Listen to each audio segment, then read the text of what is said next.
I'm here today with Nina Spiegel. And Nina's going to share her cancer-free canine story, her victory story with her dog Maya.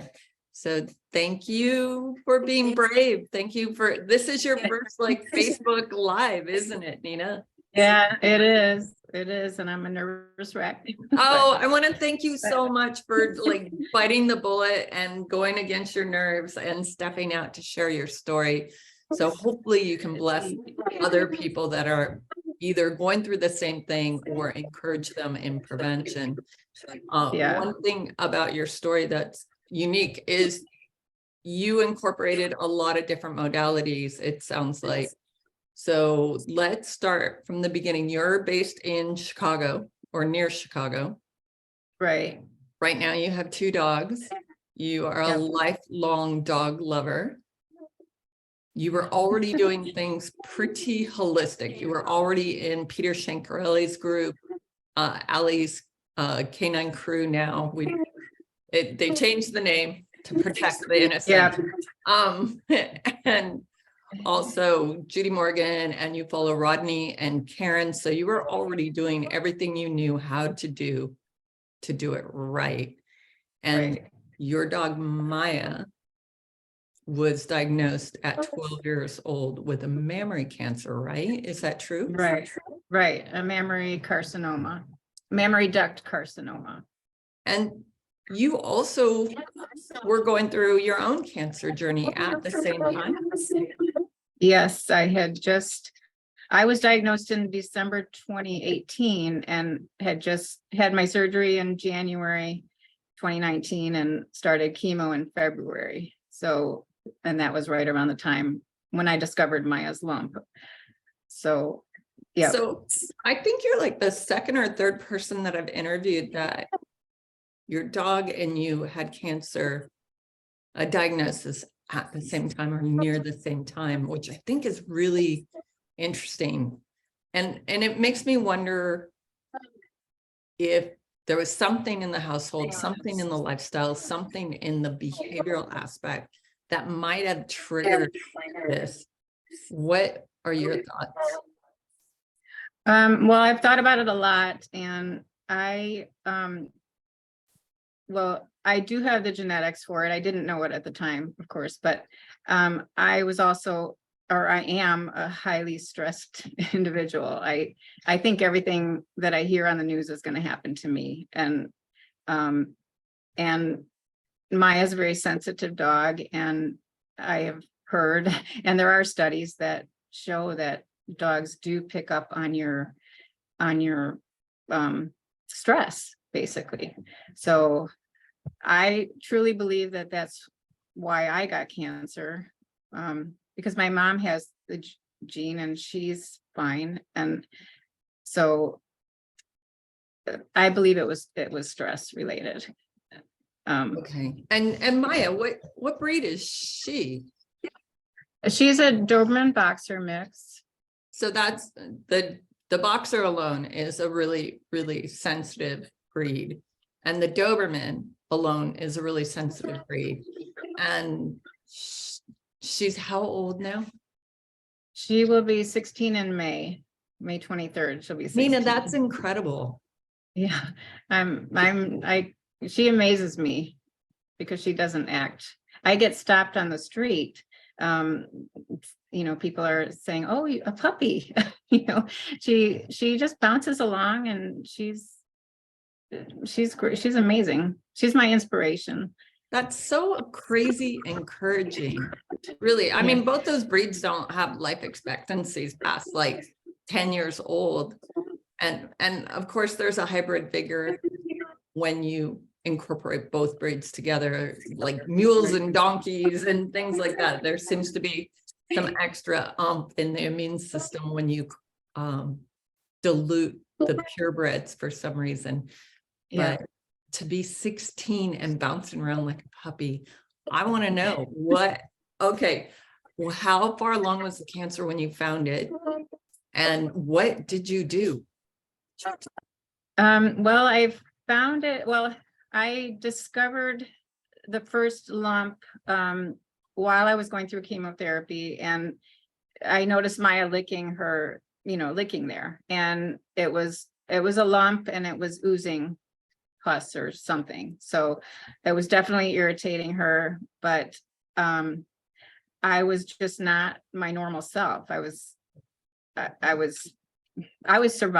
to survive. I normally, the normal me would have rushed her to the vet immediately to get it checked out, but I wasn't normal. I was just trying to survive. So I noticed the lump, and I kind of thought it could have been a mastitis because she would get false pregnancies throughout her life. And I don't know that she ever had milk production, but I've had dogs that did produce milk during a false pregnancy. So I treated it homeopathically as a mastitis, and I was compressing, putting warm compresses on it. I think I even did cabbage compresses, but it didn't get any better. But I just wasn't functioning. So, and I feel guilty about that. I didn't get her into the vet until I was done with chemo. So it was, I finished in July. So I think I got her in around September of that year. Okay, so 2019. your first red flag was all the way back in possibly February. Right. But life is crazy, and you just chalked it up as a wait and see, or just let's watch it. Interesting that she had these mastitis episodes and these surges. Did you consider like like reducing her estrogen? Was that something that ever crossed your mind? No, I never, I did some research into, well, it was more pyometra that I was considering, I think at the time, where when a dog is in heat, you don't want them to be around a male dog. You don't want to like encourage that natural hormone production. So, but she never had any contact with male dogs during her heat cycles. So, but no, I never considered estrogen. I never considered anything like that. So estrogen, extra estrogen is often a culprit for mammary cancers. But it sounds like you were already proactive, and she was not spay at the time. She was fully intact. Mhm. And I know the veterinarians also love to talk to you about pyometra and uterine cancers and things like that. I know that's one of their discussions for not choosing to desex your animal. And so once you got diagnosed, was your vet comfortable treating it? Did you go to did you get a second opinion? Well, I'm really, I love my vet. She is very open-minded. I wouldn't consider her holistic. She does do acupuncture and Chinese herbs. But she's very open and has always been supportive of me going and doing, herbal or whatever for different reasons. I have had different dogs, but so what was your question? Sorry. Just if you went with whatever your vet said to do, or did you actually get second opinions, jump on Facebook pages, like reach out to other avenues?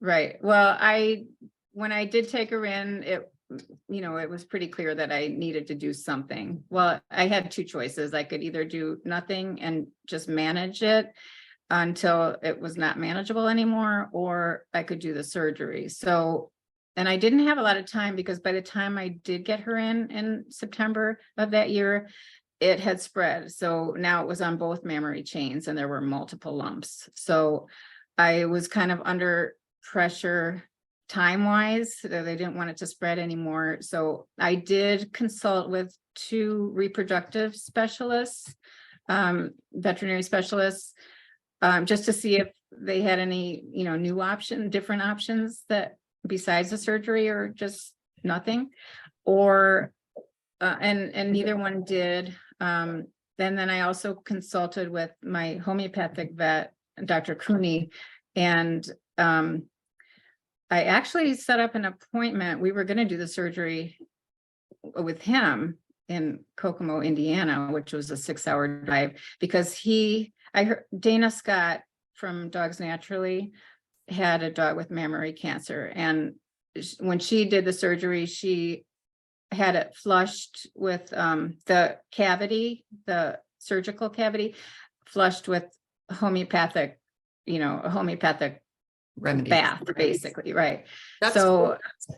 yeah, so I was considering doing that with Dr. Cooney, but then, the more I thought about it, the logistics of me driving 6 hours, I don't drive well on the highway anymore. I have anxiety and then driving Maya back and forth 6 hours each way, and then not having, what if we had complications, which we ended up having after the second surgery. But so I ended up canceling that appointment and doing it with my veterinarian in 2 separate surgeries.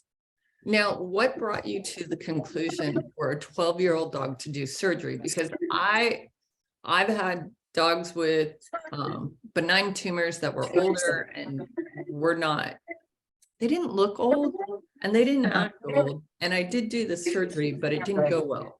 So I know as a dog lover and a dog owner, you must have toiled with that decision. I did. It was agonizing. Like I said, I felt like I didn't have a lot of time. So I remember posting on the Allie's Canine Cancer Crew, Peter, I can't say his last name. Yes. Posting what Maya was going through and kind of for some help in making a decision. And of course, there's a lot of information thrown at you and it's overwhelming, but there was one person that commented on there, Amber, her name is Amber Muncie. She commented to do the surgery. So I ended up private messaging her, and she was the one basically that convinced me that the surgery was the right option for Maya. With her experience, I think she was a veterinary nurse, and I think she said she ran the keto sanctuary. So she had a lot of experience, a lot of knowledge, and she had 2 dogs that she did that surgery with, and it went well. And so basically that was because I was kind of leaning towards not doing the surgery. And then also in her experience, she told me about dogs with these huge mammary tumors, and they're very painful. Obviously Maya's was already painful. So anyway, she convinced me to do the surgery.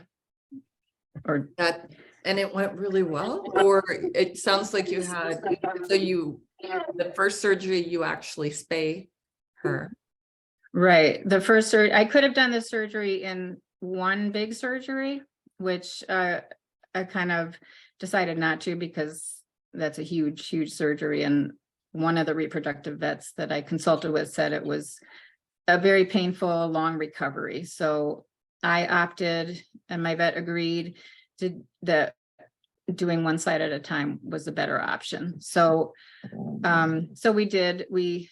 she did x-rays and ultrasound, of course, the blood work, and nothing had spread. So we did the first surgery on December 11th, and we did a spay at the same time. So she removed one mammary chain and a spay. And that surgery went really well, and the pathology came back as mammary duct carcinoma. So you were almost a whole year out from the initial seeing the licking and the mammary, like pussy type Right.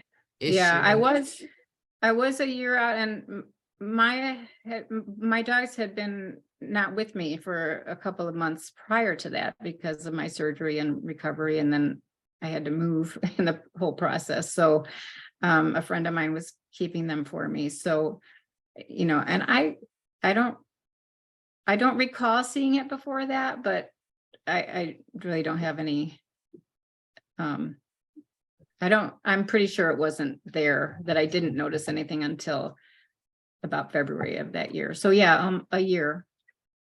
Okay, and then your You're out. surgeries, so you did the 2 surgeries. It had not metastasized past the mammary lymphatic area. Is that true? Right.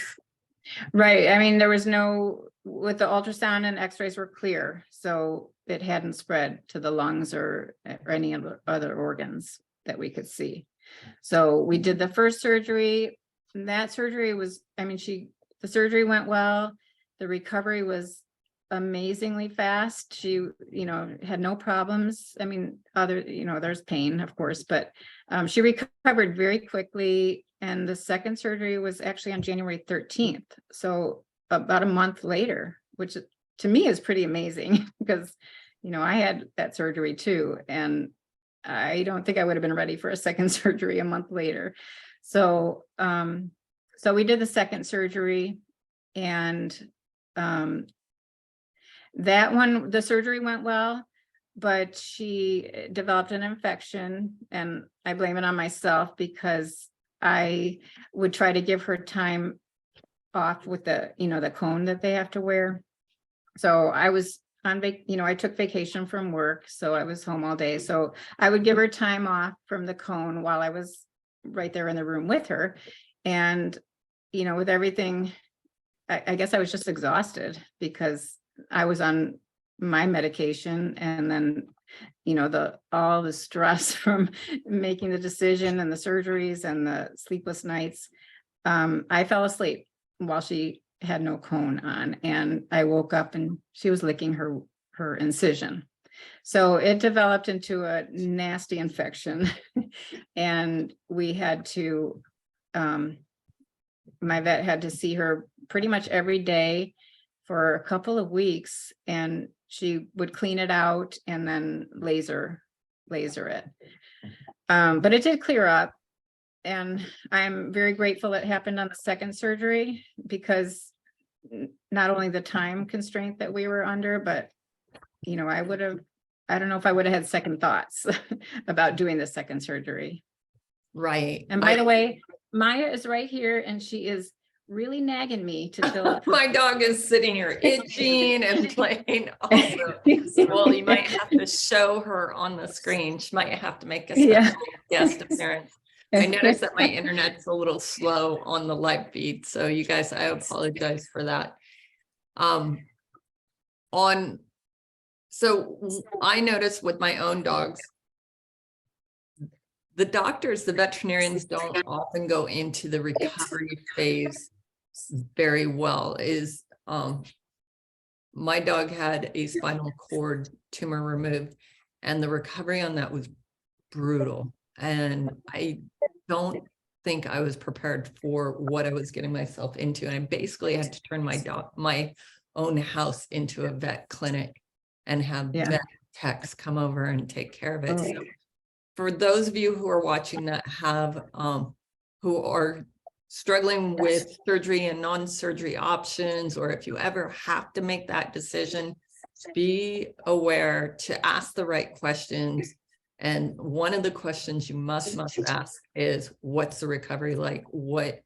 Tell me what we're getting into, because like you just fell asleep. It was an innocent situation. Yeah. Yeah. And for me, I was expressing bladders and doing physical therapy and having people come over and help me. And that was like 6 months of that. Wow. Yeah. And $40,000 plus. Oh my gosh. And so I just, asking the right questions is a really big deal on weighing your odds, whether you can do the rehab, you can do the surgery if the prognosis is good or not. And the fact that you did a 12-year-old dog because of Amber helping you out, your outcome was amazing. What else did you do?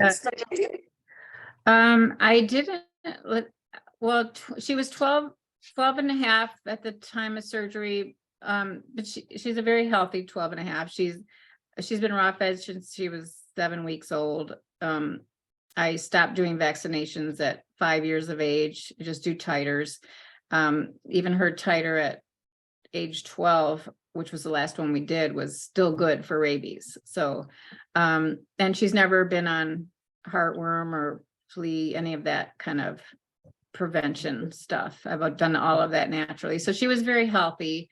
She has a heart murmur, a low grade 1 or 2. So that was a concern, but my vet, my vet cleared her for surgery, and I'm confident. I love my vet and I trust her, and she does everything right. She does. I don't remember what Dr. Becker said exactly, but there's something where to run fluids during surgery, which is, I guess, optional. Like a lot of vets don't do it unless you ask them. So I had asked my vet, can you run fluid? She said, we do that regardless. I mean, we do that for every surgery. So, so I was confident with my vet. I mean, I was still petrified of putting her through surgery because anything can go wrong. You can't control everything. So, but I didn't, the other option of just letting it go and then managing it until it got unmanageable, it just became a non-option because she was still so vital, so. Did you, at that point, did you reduce your estrogen producing products? Were you conscientious about hormone balancing? No, I really don't know anything about hormone balancing. All I mean, right. I know some things just for my own cancer where I can't do certain things, like THC, for instance. I can't really do high doses of THC, and Maya would probably be the same, because if you have a estrogen driven cancer, you shouldn't do high doses of THC. So That's those good to kind of things know. I'm conscious of. That's, Yeah, Rita I Hogan. didn't actually know that. That's Yeah. amazing. Yeah, that was Donna Middleton is saying that she has a friend who has a female border terrier with mammary cancer for several years, and she did not go through the surgery. The lump grows during her heat cycles, but then shrinks again after. And she is a senior dog and has litters in the past. So yes, every case is different. yeah. And Kim is asking what is that about high estrogen driven cancer? So some cancers are male or female.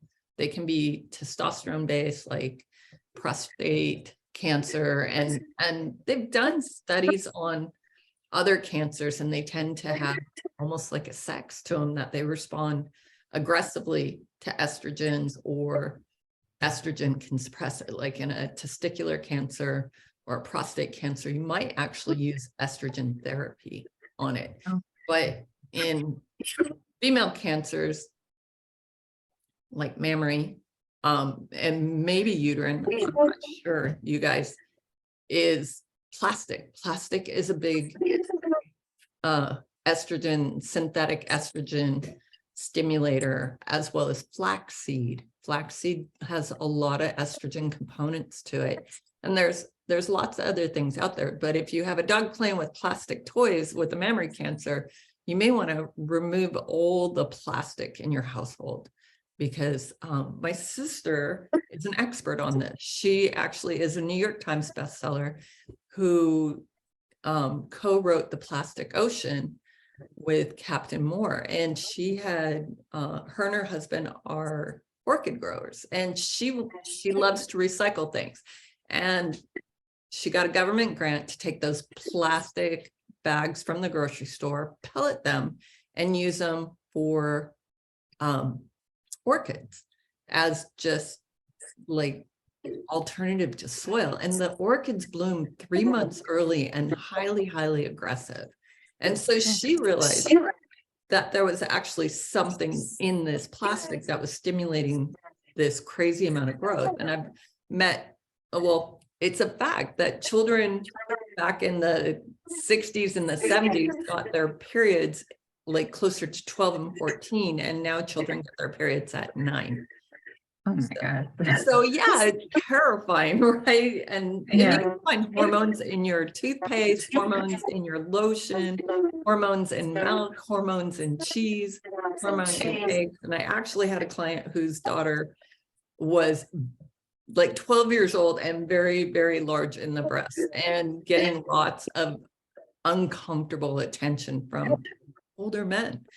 And I had the client pull her off milk and dairy, and she went from a D cup to a B cup in a week. Wow. And so you have to look at that stuff, you guys. It's really important to consider the estrogen stimulators. I'm probably going to butcher this word. It's an xenoestrogens, I think, are those fake estrogen stimulators. And there's a whole class of that that you can look up. And so it could be even like in fabrics, it's everywhere. But yeah, so that can be a precursor to all of that. Yeah, I should look into that, because I do feed her raw goat milk. So, that probably has estrogen, and eggs. That's a good question, actually, Nina. Thank you for bringing that up. What a food for thought is there estrogen in goat's milk naturally, because it's coming from the mammary? What I was noticing is it was from cows that were being synthetically altered to produce milk all year long. But I get goat's milk often from a girlfriend who raises goats naturally. So I actually haven't thought about like commercially raised goat milk. Good question. Yes. And I get my goat milk too from natural, from Green Juju and Solutions Pet Products. And I used to get it from Indiana, the Amish farmers, but when I was drinking raw goat milk, but I'm not allowed to do that anymore because of my compromised immune system. My oncologist doesn't want me to drink raw goat milk. So now I just, give it to the dogs. Yeah, there's a lot of fear wrapped around raw milk. Yeah. Absolutely. I'd probably be fine, but that's the one thing I just haven't chanced because he's very adamant about no raw goat milk. He'll let me eat raw fish, but not raw. Oh my gosh, yeah. I would never eat raw fish. Yeah. Oh my God. Please, Nina, don't do that. Research I'm sorry. contaminants in the fish. You guys, yeah. If you're buying Pacific Coast fish, don't eat it. Don't let your dogs eat it. Don't let your cats eat it. Don't let anybody eat it. Fish, the microplastic in fish is disgusting. And you're getting plastic from fish because there's so much plastic in the ocean. And right. And they're gonna release nuclear contaminated water from Fukushima into the Pacific Ocean this year. So they have accumulated tons of water from nuclear water that they don't know how to dispose of it. And they just got permission to release it into the Pacific Ocean. And they keep saying, oh, it's safe and it's filtered, but it has radioactivity into it, you guys. So stay away from kelp from the Pacific Coast. Stay away from fish from the Pacific Coast. Try to eat closer to Europe, please. Yes, it is overwhelming. Kim's saying it's overwhelming and depressing trying to figure out what's okay to eat. And you guys, it's the price of convenience. It's the cost of convenience. We went into packaging, and like I always say, packaging is a way to age, because things come natural and perfect the way they are. We don't have to cut apples up and stick them in a baggie and sell it like that. That's just not healthy. So yeah, come with nature's best. Don't pollute the ocean. And we're going to have to make up for the party that we played in the 80s and the 90s. We were reckless with our trash and it ended up in the ocean. So any other supplements that you thought moved the needle? Homeopathy, anything else you tried? Did you do ozone? Like I said, I was overwhelmed with all of the options that I could do, but I ended up doing the homeopathy. I have my homeopathic vet kind of specializes in cancers. So with the mammary cancer, he said that for mammary cancer in dogs, the chemotherapy wouldn't really give me anything other than poor quality of life. It wouldn't give me any extra time. So I opted not to do the chemotherapy for the mammary cancer. And we did he has a homeopathic protocol I've been following since, since she was diagnosed. And she was more recently diagnosed with leukemia that kind of happened early this year. My vet wanted to do more frequent blood work to, make sure the mammary cancer doesn't come back or to be prepared if it does. So we were doing blood work every 3 to 4 months. And early this year, her lymphocytes were elevated. So my vet at that point suggested we do more frequent, like even more frequent than 3 to 4 months. And so we were doing that and the lymphocytes were climbing. They were at like 5,000, 7,000, 12,000. And we wouldn't treat it until she said it reached 70,000. And then it would be steroids and chemotherapy. So I consulted with my homeopathic vet and he said for leukemia in dogs, and we did do my veterinarian did run a more specialized blood test for the leukemia, and it did come back pretty much confirming leukemia, and B-cell leukemia was what was, most suspected. So, so my homeopathic vet said for leukemia, the chemotherapy can actually put it in remission. So he said, hopefully he added another remedy for the leukemia. So now I have 4 things that I'm doing for her for homeopathically.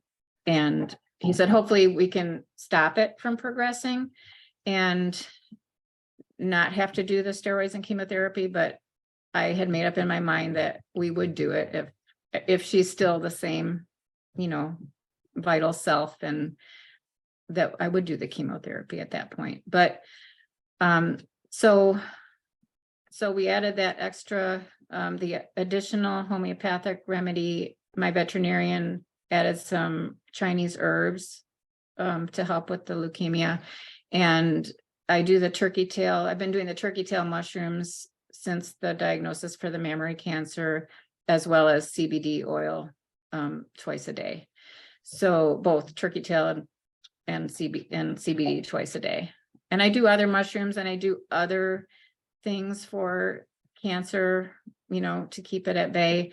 I've modified her raw diet to decrease starches, and I don't do any grains anymore. I didn't do a lot of grains, but occasionally I would add barley, or when I would do cooked meals, oatmeal. So I don't do that anymore for her. And Maya, she's really bugging me. It's all about you, Maya. It's all about you. This is what I have in my lap. These need to be refilled. Good girl. Stop. We're so proud of you, Maya. Yeah. So where was I? So yeah, we went along doing the blood work, and the lymphocytes were climbing. And then I decided in my own mind, without even telling my veterinarian, that I'm not going to do the more frequent. I'll go back to the 3 or 4 months blood work, because what is it? It's just causing stress for me. And I know it's climbing, but I don't need to see that every month. And I know we won't treat it till it gets to 70,000. So why do it every, so frequently? So I didn't do it. And then in October of this year, I ended up taking her to the emergency vet because one morning we woke up and she couldn't support her back end anymore. So, and so now I'm, kind of freaking out, and it was a Saturday, and the emergency it's vet, always like Friday night or the weekend, right? Yeah. And things have changed around here, and I think everywhere, where emergency clinics are not open 24/7 anymore. So, and it's harder to get in with your veterinarian because they seem to be busier. So I opted to take her to the emergency vet. And everything, I mean, he couldn't find anything on the physical exam. I thought maybe she pulled something or pinched a nerve or something. So he was going to send her home with pain meds, but I asked him to do blood work because she was due for her 3 to 4 month blood work. So he did the blood work, and he comes back in the room and he says, her blood work is perfect. It's normal. And I said, well, what about the lymphocytes? And he said, they're normal. And I said, and he didn't know about the leukemia. So I said, what? And I practically ripped the paper out of his hands. And I said, let me see that. And sure enough, the lymphocytes were in normal range. So Nina, I know. Amazing. Yeah. Oh, that's so encouraging. I've got goosebumps, you guys. I don't know if you do too, but this is why I love doing these interviews, because it gives you guys hope. That's like miraculous. Yeah, it was a miracle. And I called my veterinarian on Monday and let her know. And she said, oh my gosh, that's great. So she said, well, let's follow up in 3 months, so I just saw her last Saturday, and I'm waiting to hear the results. She hasn't called me yet. So hopefully it's still 0, but and yeah, so you added a homeopathic remedy, you added like a blood cleanser, blood tonic from your Chinese herbs. And that was about it. You had already modified your dog's diet to a more ketogenic type of diet. Right. Yeah, I wasn't doing ketogenic, like I wasn't testing for ketosis or anything, but I was keeping in mind the higher fat and less carbs and that kind of thing. So, but there were not a lot of changes with her diet. And I used to fast my dogs at least once a week, and I always fed them once a day. So, but Maya, as you can see, she likes to have her treats. So I kind of had to weigh that in my head. Like, is it okay to give her treats all day long whenever she asks for them? I have a hard time saying no to her. So I do. They haven't been fasted since, they were fasted while I was in chemotherapy, because a lot of times I didn't get up to feed them. So, and they were fine. I mean, they seemed to know that something drastic was going on. So they were very, very, they went along with it. So, but she hasn't been fasted. Neither one of them has been fasted. I pretty much give her, and they're good they're good quality treats. Like liver treats or something like that. Yeah. Right. Yeah. Next month we actually have Kelly from Green Juju as our guest. Yeah. Green Juju is one of them. Yeah. I figured I just couldn't find that. Yeah. Right. Nina, that is really incredible. I'm so excited to hear that. You guys, whoever might be watching on Facebook, if you have questions, put it in your chat thread. And Nina, if people wanted to reach out to you, is that okay? I know, a lot of people I interview are professionals, and so they have websites and all of that. But if people wanted to DM you on anything, would you be absolutely open? Yes, I would be open. I don't know that I could offer, I'm not an expert at anything. I just research the heck out of everything that I'm faced with. Kim's asking, does the homeopathic vet do virtual consults? And is it okay to give out that doctor's name? Because I'm super curious. Yeah, it's Dr. Charles Loops, and he's in, I believe, North Carolina, but he does, that's how we do it virtually. Yeah. Excellent. So, Thank you for that. yeah. Yeah, I love homeopathy. It's a powerful, powerful modality. I've saved many animals' lives with it. And Donna says, this is great information. Please elaborate on the THC restrictions for mammary cancers. And Kim Loops, Loops, right? It's Charles Loops. Charles Loops. Yep. Dr. Charles Loops. Loops. Yes. Okay, so THC restrictions for mammary cancer, go. Well, I don't know. I mean, Rita Hogan is my herbalist, and she's the one that told me to be very careful with THC. So, so that's what I mean, I don't know a lot about it other than what she told me, and I trust her. So I don't do THC. I do some very low doses to get to sleep because I have insomnia. And Maya CBD has some THC, but Rita has okayed that. It's CBD Dog Health, and she's okayed that amount of THC for Maya. It's a really low amount. I don't know. Like I just think it's amazing that you both had mammary cancers at the same time. Well, she had mammary cancer. I have ovarian cancer. Ovarian, female based. But female, right. So, yeah. And to be honest, I have, my oncologist is very conventional. So I learn a lot from Dr. Morgan and Dr. Becker just by listening to them. And then I hear things that maybe could be useful for me. And then I research them for myself. And then I okay it through my, people. I think it's important to be an advocate for yourself and to do research and look outside of the box and not just take everyone's tradition as actual science. Like I always try to ask my vets or my clients' vets, how successful have you been at this cancer? What is your victory rate and what do you consider a victory? Because in human oncology, they consider 5 to 6 years of cancer free a win. Yeah. But if you get it on the 7th year, that's still a win. And right. It's not a win. It's not a win at all. So being proactive and thinking outside the box and helping on your side to help whatever you can do to help yourself get that. I think it's absolute wisdom.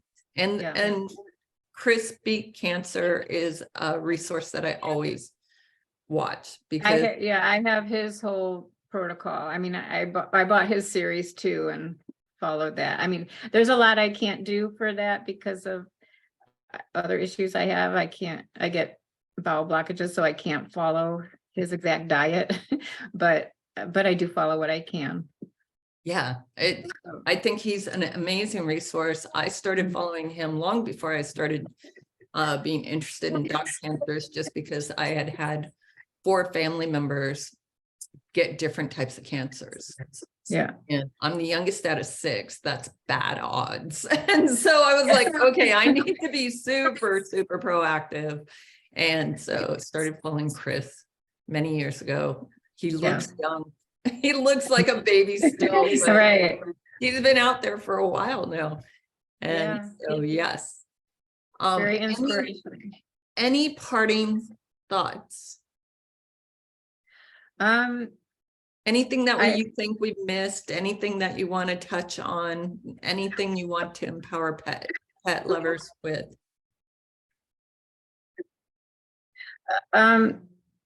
I just do your research and get a good team that you trust, because one of the reproductive veterinarians that I consulted with, even though I had a very recent rabies titer that cleared her for rabies, he insisted that if they were to do the surgery, they would have to vaccinate her for rabies.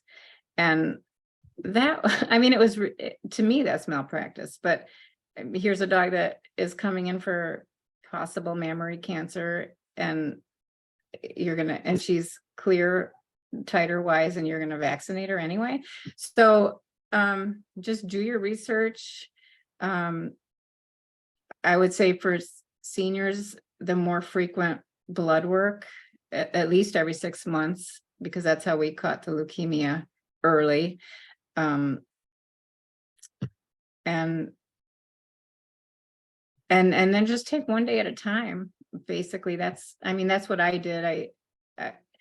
I was overwhelming with all of the decisions that I had, and I kind of picked the ones that I could do, and I researched them, and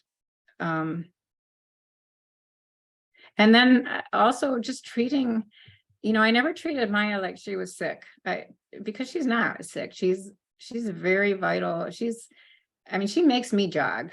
I'm the limiting factor in our walks. She could go for miles and miles, and she trots the whole way. And, she tries to get me to jog the whole way, but I can't. So, and I have 2 dogs to walk. So she never, vitality wise, she never dropped off. Never, ever. She never, no. You know what, Nina, that's such a good point for pet owners. Is a lot of clients, I think, wait until their dog looks sick or their dog's not quite right. And your dog never showed that. I was going to ask you, was there any symptoms to the leukemia? None, no. That was caught on blood work there. And even when it, was at 12,000, which is still a far ways off from the 70,000 that they would have treated her for it. But no, she never showed any signs of anything.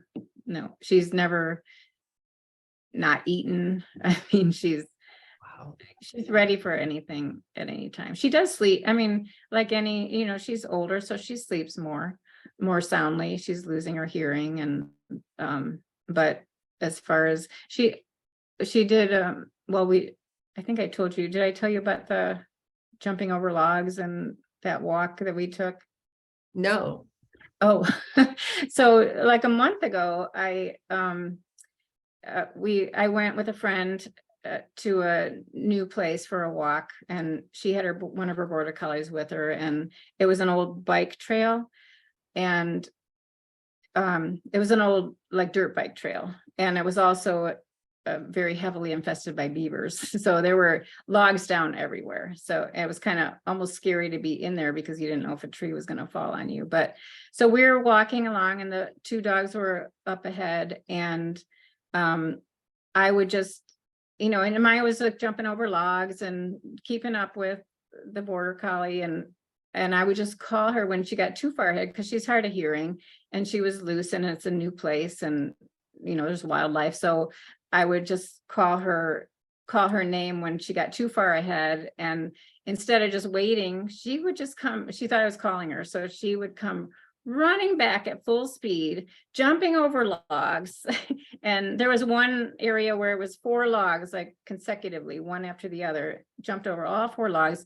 And I was like cringing. I was like, oh my God, please stop. Because, she's almost 16. And, but she was having a blast because it was a new place, and so the humans walked 4 miles, because I have that on my phone, but so the dogs must have done a whole lot more with all the running back and forth, and not a single sign of lameness or anything afterwards. So yeah, that's incredible. And I think it's such great advice, is just paying attention. The fact that your dog doesn't necessarily have to look sick to take your dog in, and blood work often. So I think people don't realize that, because dogs aging in an exponential way compared to us, is a half a year is like 3 years to a dog. So if you're doing blood work twice a year, you're basically doing blood work the equivalent of every 3 years with us. And I don't think people wrap their brains around that. So I just want to make that as a rule of thumb for senior dogs. When your vet says, can you come in twice a year for a senior panel, and you get kind of like, why would I? Just remember, that's a huge age span, a lot of aging between 6 months and 6 months. So yeah. All right, Nina, thank you for your time. I really appreciate it, and you did a great job. Oh, thank you. Yeah, thank you. You're You welcome. helped a lot.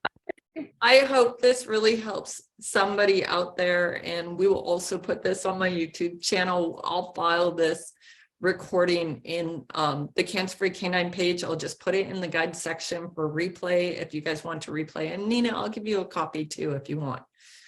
Okay, I wouldn't tell anybody I know that I was live because I didn't want anybody to be watching me live. You were hiding. So, yeah. So I didn't I'll send it advertise out. you. I didn't advertise you aggressively either. I just was like, we'll just get it on video and we can put it out there. So Yeah, I didn't want to thank scare you. you either. Thank you. You're welcome. You did a great job. Thank you for doing this for us. I hope it helps somebody, with not freaking out. Just take it in and take it one day at a time. Great advice, especially from somebody who stresses out a lot. Yeah. I've come a long way. There's something to a near-death experience that makes you embrace life. Yeah. Absolutely. Yeah. Thank you, and have a wonderful week, you guys. In the month of February, we will have Kelly from Grand Juju share her story. And so stay tuned. I believe it's February 8th. So thank you, you guys. Have a great week. Thank you. Thank you, Bye. everybody. Bye.